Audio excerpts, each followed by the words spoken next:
आज इस वीडियो में हम लोग बात करने वाले हैं प्रिज्म की। तो प्रिज्म से वर्ण विक्षेपण कैसे होता है, अभी वर्ण विक्षेपण क्या होता है, सारी चीजें डिस्कस करेंगे। प्रिज्म क्या होता है, सारी चीजें हम लोग डिस्कस करने वाले हैं। तो सबसे पहले बात यही आती है कि ये प्रिज्म होता क्या है। तो अगर आप लोग देखोगे प्रिज्म देखने में आप लोगों को ऐसा नजर आएगा। तो प्रिज्म, अगर मैं आप लोगों को बोलूं प्रिज्म की डेफिनेशन क्या होगी, तो यार प्रिज्म कुछ भी नहीं है। प्रिज्म जस्ट एक ग्लास का यानी कांच का एक टुकड़ा है, जैसे कि आप लोग देख पा रहे हो। बट इसको ऐसे आप लोगों का कट किया जाता है जिससे ये प्रकाश का अपवर्तन करा दे, रिफ्रैक्शन करा दे। अब रिफ्रैक्शन क्या है, जैसे देखिए यहां पर एक लाइट की रे आ रही है ना, जानी चाहिए थी दोस्तों ऐसी, बट अल्टीमेटली दोस्तों कुछ ऐसे जा रही है ना ये। तो जब भी लाइट रे एक मीडियम से दूसरे मीडियम में जाती है और अगर इसकी बेंडिंग हो जाती है, इसे ही तो रिफ्रैक्शन बोलते हो। तो प्रिज्म के द्वारा क्या हो रहा है, रिफ्रैक्शन यानी अपवर्तन हो रहा है। अगर इसके हम लोग स्ट्रक्चर की बात करें तो इसमें अगर आप लोग देखोगे ना, दो ट्रायंगुलर सरफेस मिलेगी। देखो कौन कौन सी है, एक तो ये वाली है, एक ये ट्रायंगल बन रहा, ठीक है। तो ये पहली ट्रायंगुलर सरफेस हो गई। एक जस्ट इसके अपोजिट है, देखो इस साइड वाली है ना, एक इस साइड वाली होगी। तो दो ट्रायंगुलर सरफेस आप लोगों को मिल रही है, यानी दो आप लोगों को त्रिभुजाकार फलक मिल रहे हैं। अगर हम लोग बात करेंगे रेक्टेंगुलर सरफेस की, तो इसमें तीन मिलेगी। देखो कौन कौन सी है, एक तो ये वाली मिल रही है, ये एक रेक्टेंगुलर सरफेस हो गई, एक आयताकार फलक हो गया।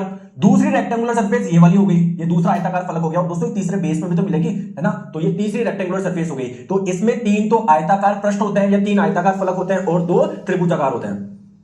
अब देखो यहां पर हो क्या रहा है, प्रिज्म में एक चीज और नोटिस करना, लाइट की बेंडिंग तो हो ही रही है, साथ में क्या हो रहा है, जब प्रिज्म में व्हाइट लाइट एंटर कर रही ना, तो आप लोग देख रहे हो ये 7 कलर में आप लोगों की टूट रही है। इसका मतलब क्या है, जो ये व्हाइट कलर की लाइट है वो 7 कलर से मिलकर बनी हुई है, तो तभी तो टूट रही है। तो व्हाइट कलर की लाइट यानी श्वेत रंग का प्रकाश जब प्रिज्म में जाता है तो ये 7 रंग में टूट रहा है। और ये जो 7 रंग आप लोगों को मिल रहे हैं ना, इसको हम लोग बोलते हैं स्पेक्ट्रम। इसको क्या बोलते हैं, स्पेक्ट्रम, है ना। बेसिकली गुच्छा हो गया, अलग अलग प्रकाश का क्या हो गया, गुच्छा हो गया।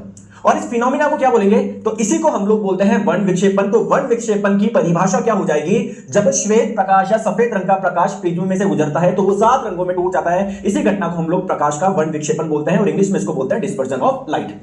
अब यहां पर एक बेहतरीन कॉन्सेप्ट और सीखिए, जैसे लाइट जो होती है ना, वो एक प्रकार की इलेक्ट्रोमैग्नेटिक वेव है। लाइट जो है, प्रकाश वो है इलेक्ट्रोमैग्नेटिक वेव है, यानी विद्युत चुंबकीय तरंग है। इलेक्ट्रोमैग्नेटिक वेव किसको बोलते हो, ऐसी वेव जिनको आगे चलने के लिए कोई मीडियम नहीं चाहिए।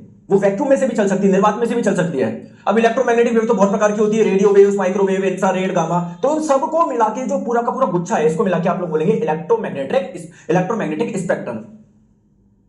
तो आपने इसको इसी सीक्वेंस में अरेंज क्यों किया है, क्योंकि जो वेव होती है ना, कोई भी वेव होती है उसकी कुछ वेवलेंथ होती है, तरंगदैर्ध्य होती है।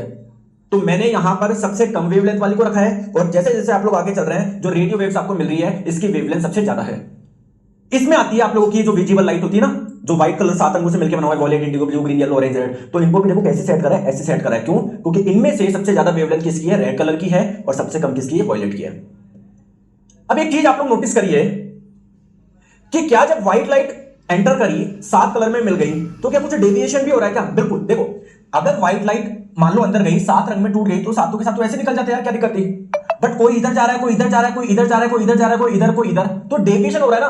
देखो जैसे रेड कलर वाली कुछ ऐसी हो गई भाई, इसमें मैं मान लेता हूं 7 रंग है, वॉयलेट भी, इंडिगो भी, ब्लू भी, ग्रीन भी, येलो भी, ऑरेंज भी, रेड भी, लेकिन रेड वाला ऐसे थोड़ा ऐसे डेविएट कर गई, वॉयलेट वाला थोड़ा ज्यादा डेविएट कर गई। तो आप लोग देख रहे हो वॉयलेट वाला बैंगनी रंग का प्रकाश ज्यादा डेविएट कर रहा है, जबकि रेड कलर वाला जो लाइट है वो कम डेविएट कर रहा है। जो विचलन ना, विचलन सिर्फ इतना सा है।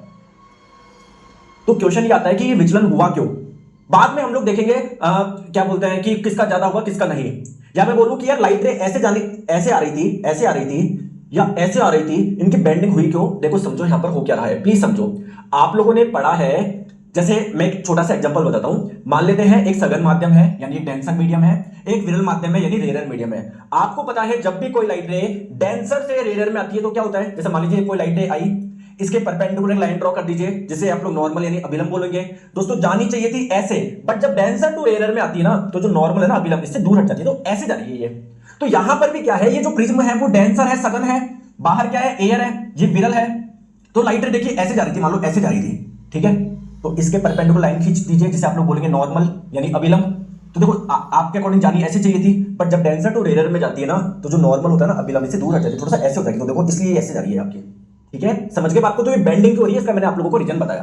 दूसरी बात होती है कि जैसे व्हाइट लाइट जो जा रही थी ना, अभी मैंने ब्लैक कलर की लाइन से बनाया क्योंकि व्हाइट पे व्हाइट बनाता तो मैं दिखता नहीं आप लोगों को। जैसे ये व्हाइट कलर की लाइट है ना, जब आपने पास करिए तो कुछ भी नहीं होता ना, अपने रंगों में टूटता ना बेंडिंग होती, तो ऐसी कैसी जाती, बट रंगों में टूट गया, बेंडिंग भी हो गई।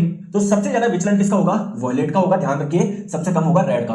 तो सर क्योंकि डेविएशन जो होता है ना वो इनवर्सली प्रोपोर्शनल होता है वेवलेंथ के, यानी जिसकी वेवलेंथ ज्यादा होगी उसमें डेविएशन कम होगा और जिसकी वेवलेंथ कम होगी उसमें डेविएशन ज्यादा होगा। तो वॉयलेट की वेवलेंथ सबसे कम होती है इसलिए इसका डेविएशन सबसे ज्यादा हुआ, और रेड कलर जो होती है उसका वेवलेंथ तरंग दैर्ध्य सबसे ज्यादा होता है इसलिए इसका डेविएशन सबसे कम हुआ। तो ये छोटा सा वीडियो था, है ना, आप लोग ध्यान रखेंगे, सभी से क्वेश्चन आ रहे हैं। तो और कंप्लीट कोर्स के लिए दोस्तों जुड़िए।